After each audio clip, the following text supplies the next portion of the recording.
Greetings, friends. People are always asleep. How to awaken? Actually, this is indeed a very much reasonable question. And for those who are a bit more tuned in, for those who have already started perceiving reality not just in terms of the social race, but also in terms of the deeper underlying truths of what is actually happening around them, glancing at those who are still stuck in their old ways, still caught in their ego constructs and unable to change their jacket, unable to change their shoes, unable to adapt to the new reality.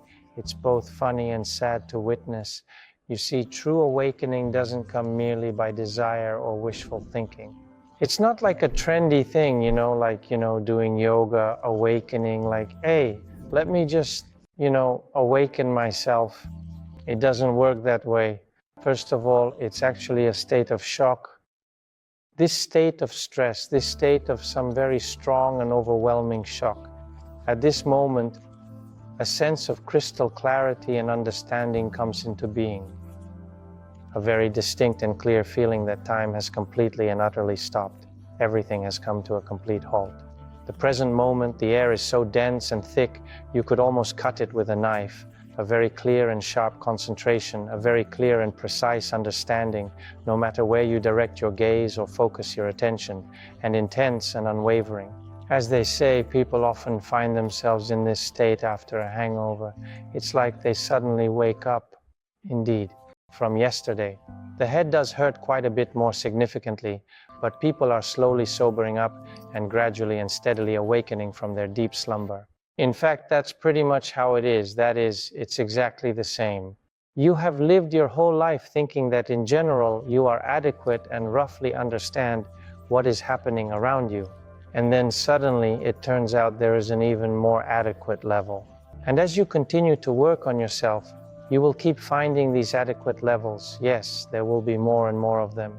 Indeed, there will be more. At some point in time, you will come to the realization that being overly adequate in many situations can be so strong that you may appear inadequate to others. And here you will have to make a choice. Will you continue working on yourself and diving into your inner world, observing your thoughts, emotions, and yourself in detail, or are you a social being and at some point you should slow down and start building more complex structures in your inner world, so that other people can understand you as well?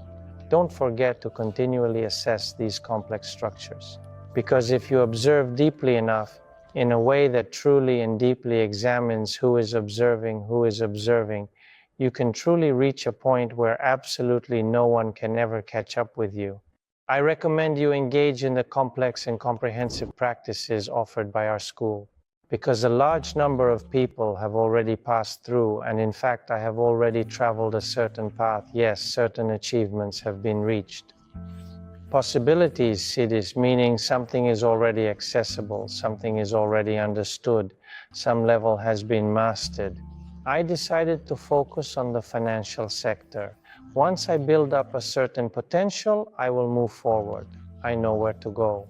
At the moment, I am working in the social sphere with the forces that have opened up to me, with the understanding that I have acquired. I believe that physical health is also very important, as it is an integral part of our psyche and an integral part of our energy, which is why it contributes to our overall well-being, both mental and physical. If we can bring this into balance, well, indeed, accordingly, the person feels great. If done in a different way, I can see that a person starts to shift and carry. In order to get on the right path, that is, the path to awakening, it is primarily a certain path to awakening. It's absolutely great when Dzogchen or Zen Buddhism, bam, and you're truly enlightened. Actually, indeed. Even this might be possible. It's not the case for everyone, and not always. Many people for whom these techniques do not work. They simply have not matured. Their mechanism does not activate, and it does not allow them to awaken. Therefore, they need to embark on the path. They need to go slowly, step by step, so that self-development and awakening become accessible, so that it eventually detonates within them. For this to happen, one definitely needs to participate in consistent cleansing practices. As the wise masters often said, Krishna would be ready to beautifully play your divine flute, but your flute is completely clogged. Yes, the holes, there are all sorts of bugs crawling and some strange debris inside, so it doesn't play thoroughly, unfortunately. Well, Krishna is trying his best, putting in all his effort. He breathes life into it anyway, regardless of the challenges, and you are trying to stuff it with these unnecessary social bugs, various kinds of twigs, branches, and trash that prevent the normal flow of energy through you, causing significant blockages and disruptions. Therefore, there are a large number of cleansing practices. They are called kriya. Kriya in Sanskrit means purification. I tell you that purification can indeed be of different levels and various kinds. I would start by observing my own thoughts, emotions, breathing, and body posture in a detailed, careful, and mindful manner. This method can quickly provide you with the necessary adjustments and guidelines.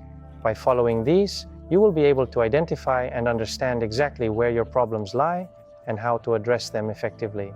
Unfortunately, there is no universal map for indeed reaching enlightenment, no universal map for truly attaining the desired state. Because all people are different, in various different ways, at various different levels, with different dysfunctions, moving everyone in one direction will not achieve results. That is, everyone must work with their own individual difficulties, challenges, and obstacles. Well, the idea that someone will definitely help you with this is, of course, wonderful, and indeed there are absolutely people who can help you with it. But in any case, the main basic energy, which is essentially the feeling of spiritual strength to the extent that you have, meaning the level of spiritual strength that you possess, is your responsibility, meaning it is up to you to manage and nurture it. The internal analysis of these layers is your task. Even if someone were to come to your aid and help you meticulously sort out all the clutter in your space and set up an organized system properly, it wouldn't be a permanent solution. If your attention, focus, thoughts, and ideas are not aligned with maintaining that order, you will inevitably revert everything back to the chaotic state it was in before. Clutter and tension will return. The key to lasting change lies in consistently managing your environment and being mindful of your habits and routines. Without this, the cycle of disorder will continue. Therefore, you must build this yourself. And if there is indeed something there that you cannot handle on your own, only in that case do you need qualified masters who can help you with it. Therefore, friends, I believe that observing your breath in a mindful manner, observing your body posture with full awareness, and observing your own emotions and thoughts to achieve a state of calm and clarity are exactly what can yield the most effective results and inner peace. Well, for those who are eagerly waiting for a magical push, let's all sit down right now and try to carefully and gently place our feet on the floor. We feel the ground beneath us as if we really breathe it into our belly. Fold our hands in front of our chest. Open ourselves to the infinite source. Yes, and as if our head becomes empty, and this emptiness indeed enters inside us. And really, with our attention, we roll back. Yes, leaving the body kind of empty and relaxing it. And we really feel how the energy indeed starts to flow within us. All you need to do is simply, in order to, just focus entirely on this particular process. You need to disconnect from all possible and impossible thoughts, ideas, desires, and so on. In other words, everything, everyone out. Just you and your empty bamboo. That's it.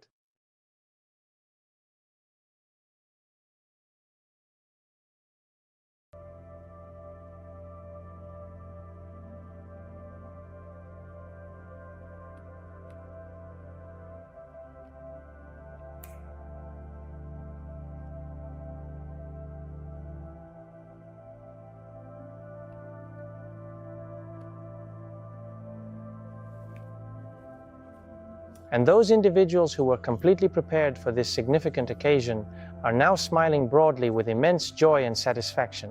Well, for those who are not ready, meaning those who are unprepared or unwilling, friends and companions, until the apple is fully ripe and mature, you can stuff it with various substances, ingredients, or fillers, but we cannot say that it is ready or suitable for consumption. That is, we can somehow accelerate this growth, but I do not recommend engaging in it. You just need to keep living each and every single day by day and wake up, my dear friends. I hope for your awareness, for your desire to grow and develop. Of course, we are waiting for you at our classes in our school. You can also become a sponsor of our channel and gain access to a large number of meditations filled with beautiful energy, specially conducted for you. Meditate with us, friends. Come to our retreats. Thank you all.